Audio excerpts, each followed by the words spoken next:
Bonjour et bienvenue au Café du matin avec John Plassard.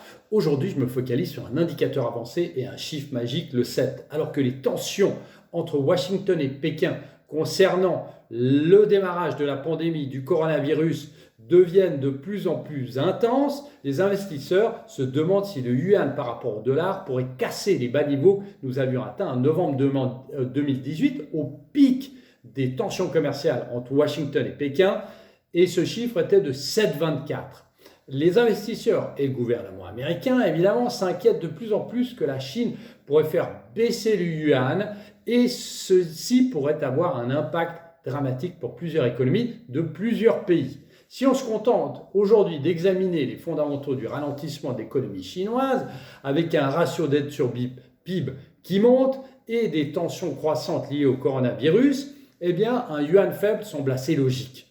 Mais un passage à une monnaie plus faible pourrait également contribuer à dynamiser les exportations chinoises à un moment où de nombreux autres efforts pour relancer l'économie en période de coronavirus se sont avérés très inefficaces.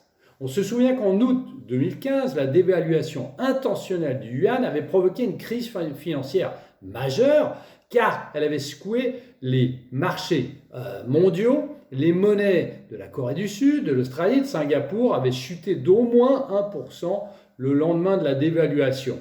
Et ainsi, on avait aussi vu que les actions des compagnies aériennes chinoises avaient sombré par crainte que le coût de leur dette en dollars n'augmente. Tandis que les matières premières avaient reculé en raison de la spéculation selon laquelle la faiblesse du yuan allait éroder le pouvoir d'achat des consommateurs chinois. Enfin, on avait aussi vu à cette époque que les bons du Trésor américain avaient progressé grâce à la demande croissante d'actifs en dollars. Néanmoins, la justification à l'époque de la Chine pour dévaluer le yuan était la hausse du dollar américain et le désir du pays de se tourner vers la consommation intérieure et une économie basée sur les services. Si nous n'en sommes pas encore là aujourd'hui, il est très important de regarder l'évolution du yuan par rapport au dollar parce qu'il traduit directement les tensions entre Washington et Pékin. Donc 7, c'est vraiment le chiffre magique, mais potentiellement aussi un chiffre très dangereux pour l'économie.